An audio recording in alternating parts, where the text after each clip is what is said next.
Mamy dzisiaj specjalnego gościa, który nam na ten temat opowie, mianowicie Gunnara Öquista. Pan profesor jest profesorem od przeszło 20 paru lat w Uniwersytecie Umea. Zajmuje się fizjologią roślin i wpływem stresu na fotosyntezę, ale tak naprawdę nie będziemy w tej chwili o tym mówić. Pan profesor piastował wiele różnych ważnych pozycji w nauce nie tylko szwedzkiej, ale tak samo w nauce światowej. Był sekretarzem generalnym Szwedzkiej Rady Nauki. Był tak samo stałym sekretarzem Królewskiej Akademii w Szwecji. Wiemy, jaka jest rola Królewskiej Akademii w Szwecji. Był członkiem i wiceprzewodniczącym Rady Fundacji Noblowskiej. A więc od kogo mamy się nauczyć, jak zachowywać tą najwyższą jakość naukową, jak nie od właśnie pana profesora. Współpracował z wieloma inicjatywami europejskimi. Był ekspertem w ERC, pracował w Europejskiej Fundacji Nauki, w Duńskiej Fundacji Nauki i jest na przykład, czy był członkiem Rady Uniwersytetów. To, co chcemy teraz budować, pan profesor był członkiem Rady 2 uniwersytetów w Szwecji. W tej chwili jest przewodniczącym Rady do spraw nauki Fundacji Wallenbergów. To jest fundacja, która już istnieje od 100 lat. Wydała na naukę 24 miliardy koron szwedzkich. Jest prywatną fundacją i właśnie działającą w kierunku podwyższenia jakości nauki. Oczywiście jest członkiem Królewskiej Szwedzkiej Akademii Nauk, tak samo Kanadyjskiej Akademii Nauk, ale też nam bardzo miło jest powiedzieć, że jest doktorem honoris causa jednej z polskich uczelni, Uniwersytetu Marii Skłodowskiej-Curie w Lublinie. Panie profesorze, I would like to welcome you here, and now we can switch to English, and we are looking forward about your statement about the quality of the research, and please.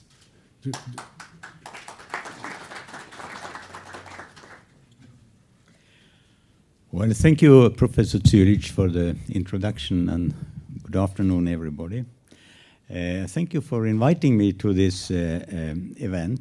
And as you see, the title is On the Complementary Role of Universities and Granting Agencies for Fostering More of Breakthrough Research. Breakthrough is in this title used in a rather generous way. Real breakthroughs in science are rare events. We should know that, but still I think we can use this in a broader sense. Since this event is a focus on university, I'm going to focus on universities, and also fostering is a verb that I think is important in this case. We talk about excellence, and it's not a really very well-defined criterion. And when we talk about excellence, I think it's important that we understand and know and make it clear what we are comparing with. And I think we very often, we also use the term excellence in a too sloppy way in many cases. If we want to talk about science of high distinction, then we have to sharpen up, I think, reflecting on the kind of reference that we use. And we heard that I have been engaged with the Nobel Prize, and I think the level of excellence of research is over time ultimately defined by the breadth of consequences of a discovery or invention, being scientific or technological. Of course, it takes time to assess excellence with such a sort of long-term based reference criterion. And in the short term, we need to use publication impact factors, how we participate in the international discussion for the advancement in science, and so on. But I think this is what we have to keep in mind. The breadth of consequences of a discovery or invention is really what defines excellence in science. Furthermore, I want to stress that there are two levels of ambition in research. Incremental research, that's research formulated within the conceptual frame or long-standing hypotheses and theories. Incremental research is really what we are doing. We hear about these excellence initiatives, which are laudable, but what they are actually pushing is incremental research at a high quality level. Incremental research today is highly productive, is published in the best journals, but it is within the frame of long-standing hypotheses and theories. I think we have to be aware of that, because there is an addition level to go for, and that's transformative research. That's research that needs the freedom, the conceptual freedom, to challenge long-standing hypotheses and theories. And in the competitive scientific world today, we really undermine the conditions that are required for transformative research to develop. But it's the transformative research that opens up the opportunities, new opportunities for then developing further through the incremental mode. Both types of research are legitimate, they're important. I would say that today, between 95 and 99% of all research done in the world is of the incremental type. And I think that in terms of the challenges that mankind faces in view of global threats and so on, we really need to push the system into the mode of more transformative research. Basically, we know how to do it, but it turns out to be very difficult. But if we can push the research in the direction of more transformative research, then I think the whole research system would be elevated. And I say today, impatience for exploitable results and the fearsome competition for projects and programs funding, that favors incremental research and that undermines the conditions required for research to become transformative. We need to keep that in mind when we push our scientists very hard through this excellence initiative that we hear about. About 10 to 15 years ago, the Swedish Research Council started to make bibliometric analysis using Web and Science. And we were pretty shocked when we saw the result of that, because Swedish science was not performing at the level that we had imagined. So we said, something has to be wrong. But the Research Council came back with the statistics, and well, the government didn't care about it. They said something has to be wrong. But when I stepped down as permanent secretary of the Royal Swedish Academy of Sciences, I decided to, together with a colleague of mine, Professor Mats Benner, expert in science policy, Lund University, we decided to try to understand why are some European countries performing better than other countries. And we took countries that were sort of or about comparable to Sweden in terms of population and ambitions in science. And what we did was that we took a 20-year perspective back in time, looking at how governmental policies had changed, how university governments had changed, and also how the funding system had changed in order to find an explanation why we were performing at different levels. This is what the Research Council bibliometric study showed. We looked at the 10% index between 1990 and 2011. You can see that we have 6 countries here performing at different levels. You see Denmark, Switzerland, and the Netherlands. Look at the blue curve. They have impact figures, and these are global figures. All subject fields are included. They have impact figures that are about 40% above world average. and the gray horizontal line is world average. Denmark, Switzerland, the Netherlands are up there, but look at Norway, Sweden, and Finland. We perform at a lower level, 7 to 15% above world average. We try to understand why it's so. And I think one explanation is that Norway, Sweden, and Finland, we are more generous to mediocrity than one is in Denmark, Switzerland, and the Netherlands. And the follow figure table shows that.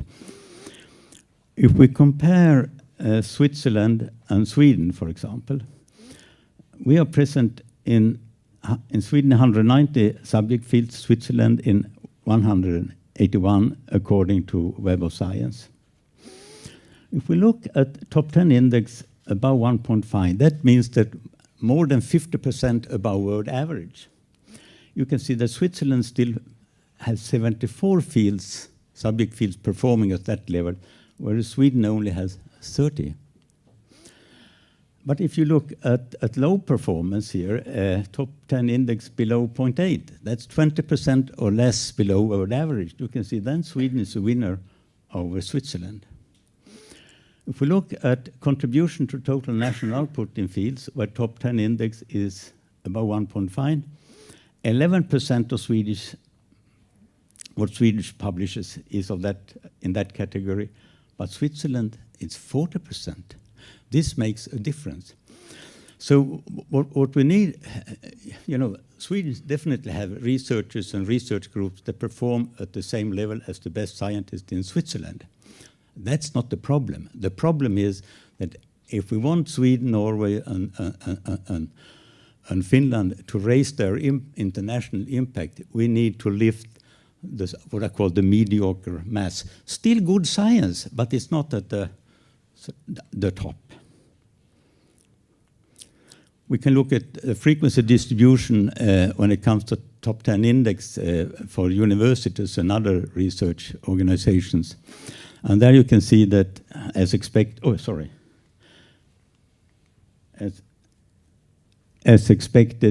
Sweden have their universities a little bit above world average. Is world average. But as you see, Switzerland, they have all their universities well above. If we put in Poland here, it would be about here, 0.5, 0.6. Well, now we have made assessments of all these 6 national systems, and you can download the report from the Academy's homepage. It's in English, so you can read it. Now I'm just going to summarize what characterizes national systems when it comes to universities and funding, what characterizes the more successful countries. And we start with universities. First of all, if universities want to define profiles, they should define them broadly.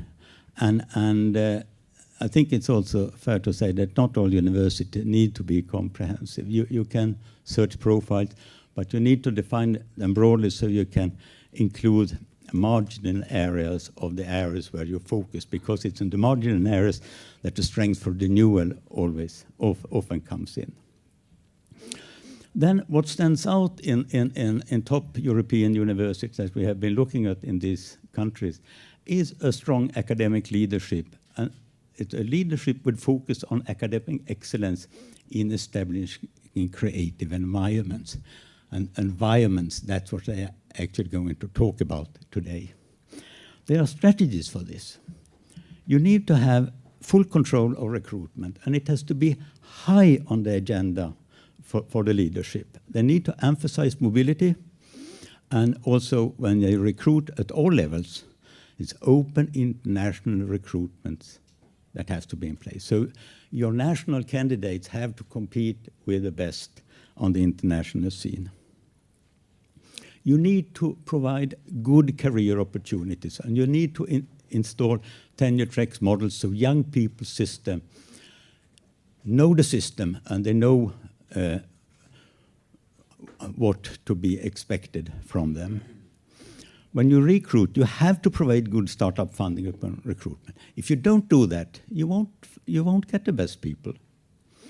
Also, no faculty positions whatsoever on fluctuating external funding.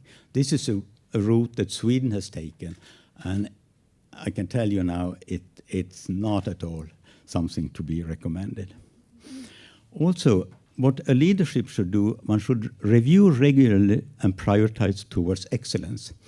The reviewing instrument should be owned by the vice chancellors, by the dean and the department chairs, and take advice from the reviewing when it comes to allocating resources.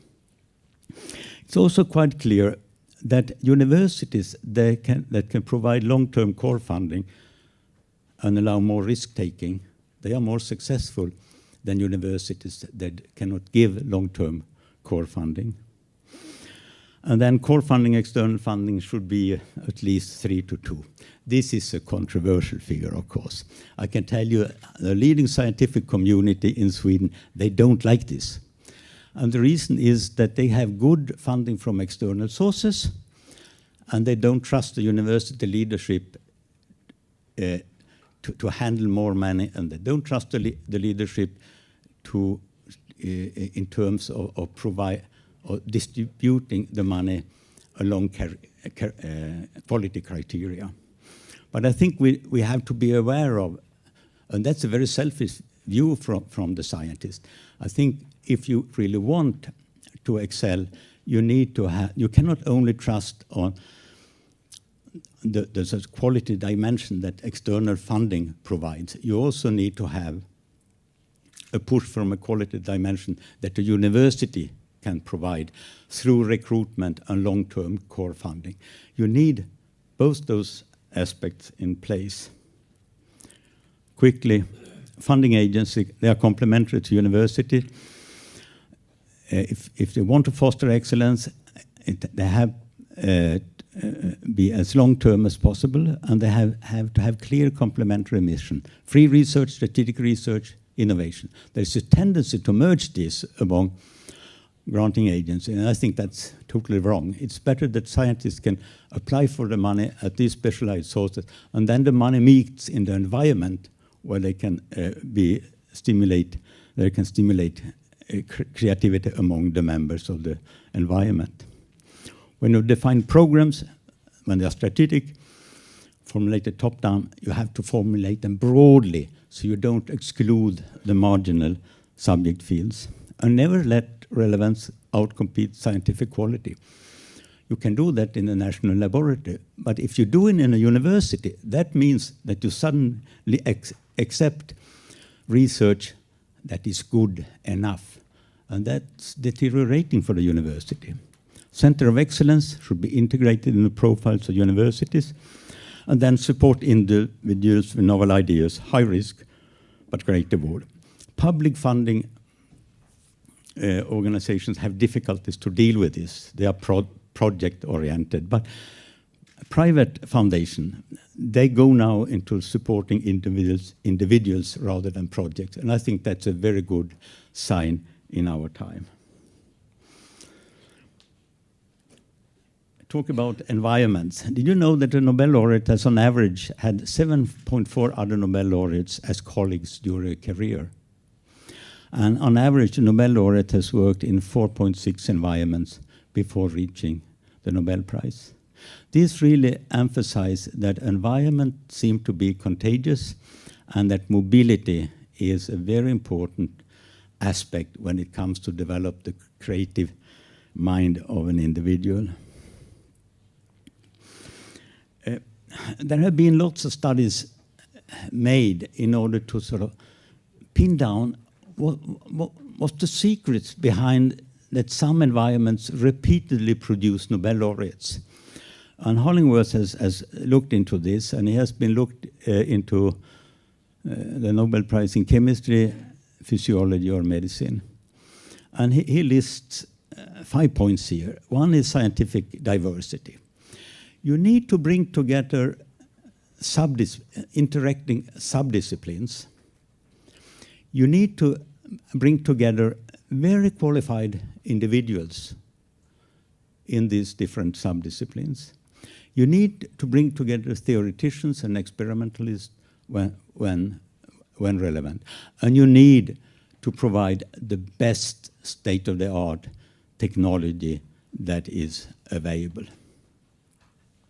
Once you have got this into one environment, you need to stimulate communication and interaction. You need to bring together different cognitive perspectives on challenging topics. Journal clubs together, lunches together, but have a drive to address difficult, challenging problem and do it together with your colleagues. These require leadership capacity, because it's actually in the leadership capacity goes to recruit strategically, to build these environments, to create an atmosphere, a nurturing atmosphere. And I should say also that you need to bring in scientists at different levels of their career. You need to nurture this environment to stimulate this communication and urge the scientist and trust the scientist to go for really difficult questions, not asking them, telling them that you have to publish 2 papers before the end of the year. That's not the way to go. You have to urge them to address difficult problems that may take a long time to answer. Leadership capacity is also, with that goes to bring in long-term funding from whatever source. You be too adaptive. If something happened out there, somebody makes a discovery, the next morning you get together and say, what does this mean for us? And then you sort of develop your research along that type of thinking. And then one day the leadership realizes now this organization has started to idle, still productive, but it's not really at the sort of aiming for breakthrough levels. Then you do something about it. You break it up, you regroup, and so on. So these, I think, are very fundamental mechanisms that have to be in place if our excellence initiatives for our excellence initiatives to become successful. Few words about leadership. I'm very fond of Amanda Goodall. She's an economist in the UK, and she has really been looked into what we call academic leadership. And she has shown that highly cited leaders, that means academic leaders of high academic standing, academic scholars of high distinction, they have a positive effect on the university performance in terms of whether stand in the ranking. So there's a positive correlation between the academic standing of the president of a university and the performance of the university in terms of ranking. She has also showed, looking into US system and UK system, that if you have, if you appoint a president that has a high lifetime citation record, those universities improve in their ranking, whereas universities that don't improve, they don't elect or appoint leaders with high academic standing. And it's really interesting to follow her publication on these themes.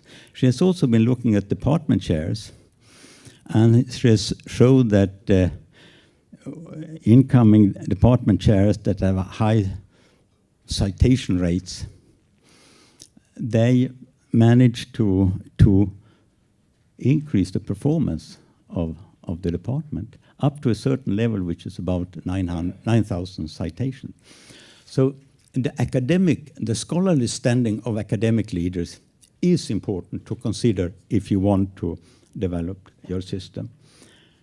And this summarizes what I have said. To create conditions so young scientists and faculties can reach their full potential as professionals, secure a nurturing education and research environment, and its recruitment and so on that is necessary. But then what Amanda Goodall also emphasized is accomplished academic scholars have the requisite legitimacy to lead and take the necessary steps towards improving universities' academic performance. It is accomplished academic scholars that can challenge colleagues in the faculty and say, well, you are not good enough. A manager that goes out and says that get lots of upset people, but an academic scholar can do it. Leadership. I talked about academic leadership. And you know, we talk about academic leadership and managerial leadership. And what's up here I have already said. But I think we can say when it comes to academic leadership, words like trust, freedom, creativity, long-term, peer review, that's keywords to foster excellence for an academic leadership. The focus is clearly on input variables, and it's on mechanisms for new discoveries, for new opportunities to occur. In contrast, a managerial leadership, it's influenced by new public management, as you know, but it's built on a set of top-down formulated goals and monitoring of performance. And I think we hear about this when we hear about these excellence initiatives. At university, we have seen a move towards more or less professional managers to lead. And I can say in my own country, we have had a development, so the academic standing of rectors has been going down over the last 20 years. And it's more professional. The leadership has developed more into professional managers as we see it. That's a clear development. So, and academic leadership, the emphasis is efficiency, competition, monitoring, productivity. We have heard about that today. There are keywords for them in fostering excellence. So that is the focus on output variables, on results, problem solving, and accountability. And we forget the mechanisms that actually are important to develop excellence. In reality, I think you need both dimensions, yes. You need both dimensions, and you have to be somewhere in between. Decision-making power. We have collegial bodies, we have line organizations. Provided that you have a line organization with rectors, dean, and department chairs of high academic standing, I think that the decision power should be in the line organization, not in the collegial bodies, because it's too much inertia when you want to change something. Collegial bodies should have an advisory role rather than a decisive role. I'm coming to the end now, but I want to share with you what I've learned about universities in Hong Kong. I and my colleague, we are reviewing 6 research systems in Asian countries. And recently we visited Hong Kong. And 20 years ago, universities in Hong Kong or schools in Hong Kong, they really didn't have any research at all. They had Hong Kong University, but that was mainly focused on education. Then one decided to go for research. And it's interesting to see that one transformed schools, established some new universities, and you can see today in the university ranking, if we look at PP top 10, they are up to 43% above world average. They have reached that goal in a time frame of 15 to 20 years. The only real comprehensive university is Hong Kong. They are 8% above world average. Sweden, this is Karolinska, it's the top one, but Lund University of Uppsala University, they are just above world average in bibliometric performances. And here you have Poland. Now when we ask the people in Hong Kong, what's the trick? Well, how come you have been so successful? This comes out. It's a balanced mix of academic and managerial leadership with focus on recruitment for environment building. That's the input part. And monitoring of performance, that's the output part. It's an open international recruitment, and one has to focus on the Chinese top diaspora in Europe and the US. They have established tenure track system, and they have clear criteria for promotions. They provide internationally competitive startup packages, good salaries, and they review regularly their people, key performance indicators, prioritize allocation, follow the outcome of annual reviews. They are profiled in physics, engineering, ICT, economy, and it's a gradual increase of funding both through Hong Kong and also mainland Chinese funding, and I think this will increase further. Interestingly, their research council, they have international granting panels, and each application is sent out to 6 external reviewers. So there's fully international when it comes to reviewing. They attract top students from China, and then they have set up Institute for Advanced Studies. So what these universities now stress, yes, we are an international hub for global finance and business. The next step is to be a global hub for top universities. And I want to leave you with this. This is the Aarhus Declaration from 2012. It's based on an EU conference, and the question asked what the criteria that has to be fulfilled in order to push for excellence in research. And these came up with 5 points I think I have covered. Recognizing and nurturing talents, trust and freedom to explore and question, long-term perspectives. Actually, you need generation perspectives for this. Creative and dynamic research environments, and think outside the box, beyond and across disciplines. Thank you.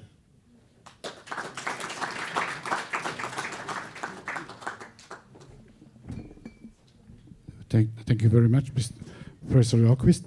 Please have a seat, and now we have time to discuss things, to ask questions or remarks. Please have a seat. And there are maybe 2 things which are probably interesting for us as a Polish community. One is about your idea that there should be a 2 to 3, the ratio between the money which is statutory funds, or you say the core fund, and the grant system. And second, I think something which we are discussing all the time during our discussion is that you actually are thinking that the rectors and the deans should be a very good scientists, well-cited.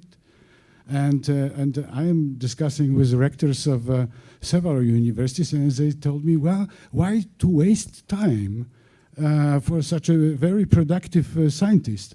He should work, not really be a rector. Yeah, I can comment on this 2 to 3 thing. If you increase if to set the funding, core funding, external funding to 3 to 2, and the quality doesn't come automatically with that. I can say Norway, they have a very good core funding of their universities, but they are not doing very well. But if you think of Switzerland, for example, they have about 80% of their funding is core funding, and the 20% is competitive funding, and they are doing very well. And I think what you really need if you want to increase the core funding of the university, you need an academic leadership that has very strict criteria on fostering excellence. They have to set up a recruitment system that compete with the best in the world. They have to have regular reviews of their faculties and allocate resources along quality criteria. I think, and to me, in a way, those who take the risks, that's really the universities who then hire people, because they hire people who should be around for maybe 20, 30 years. And they should also be expected to take long-term risk with money. But you need a leadership that really has a focus on quality. There is a complication here, and that is there is an expectation that we in the university shall sort of handle too many aspects in the society. The stakeholders are so many. And I think that's a problem to handle, but you need strong leaders. And the second question was about, well, no, I don't like that comment, because a person may make a very good scientific career, but then I think an individual comes to the point, 55 years old, and he or she says, well, I'm not interested in accumulating more powers. Now I want to work with a system and try to develop a system. So the role of the academic leadership is actually to nurture the next generation of scientists and lift that generation of science to a higher level than where you are yourself. And you need experienced good scientists to lead such a development. That's not the managerial issues. So really, I urge all good scientists, and I know very many good scientists that lead top universities today. They love their work, and they have just taken a new step in their academic career. So there is no contradiction. I have the same impression. But now I think maybe there are some questions. Yes. Thank you. Mick Kuczkiewicz. I have spent the better part of my life as a consultant, and consultants know that the best consultants don't make the best managers or leaders. And by the same token, I would propose this hypothesis that best academicians don't necessarily make the best leaders and the best managers. So how would you say should we identify and promote those of the academic world who, whilst being very credible and authoritative academicians, can also be good leaders and possibly managers?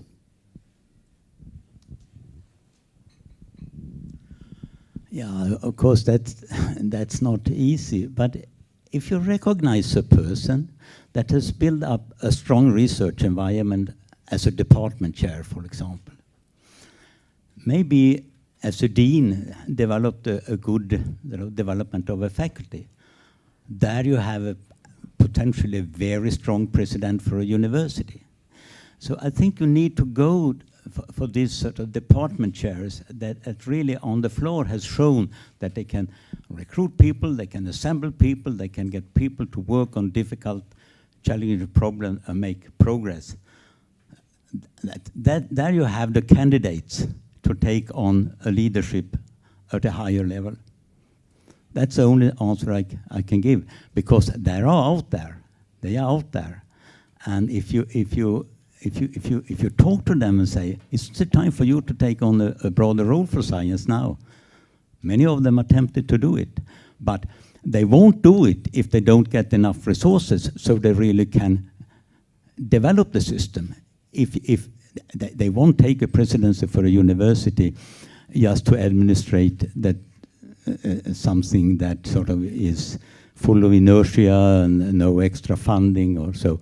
They need to have money at their hands, which they can use for recruitment, allocation, and building the university up to a higher level. So money has to go with the recruitment. Money is tempting for these people. Any other questions or remarks? I think you also mentioned that to foster excellence, you need to have trust, freedom, long-term commitments, and creativity. And of course, peer review is a way to assess the results. what do you think about sometimes the very good leaders are just killing the freedom because they have such a strong opinion that we do not have freedom in the faculty or even in our own working group. And without this freedom, I think it is not possible to achieve something really important. So there must be a balance, probably. Yeah, I guess so. But I think the freedom very much go with the mode of funding. You know, if you apply for money in a top-down decided strategic program, public funding, then you're confined to a set of goals and so on, and you have to deliver, and that gives some freedom, but it doesn't give full freedom. But if you apply for money from a research council that doesn't put up these kind of restrictions, you have more freedom. If you had good core funding with your appointment, then you have complete freedom to explore and question. And I think it's very interesting to see these environments. And I used to mention the Medical Research Council Molecular Laboratory in Cambridge. They, you know, they have produced 5 Nobel Prizes over the last 70 years, an average a Nobel Prize laureate every 5th year. And I tell you, those scientists that are hired there, since they came there, they have never applied for research because they have money that goes with their position. That's an extreme case, of course. But I think it really tells that when people are trusted in environment to challenge difficult problems, difficult questions, and do it long term, then things happen. And I think we should try to infuse a little bit of that into our university, and I think we can do it, definitely. If you have sometimes too big core money, you can sometimes fall asleep and forget about why you are working in science. Yeah, that's you know, that we have in Norway, I think. But you know, the leadership shall review the professors, and I think that's the way that prevent people from falling asleep. But if good scientists, I don't think they fall asleep. They are so curious and eager to go for the next discovery. So if scientists fall asleep, I think it's something wrong in the recruitment system. Thank you very much. I think this was extremely important for us to listen to you. Thank you.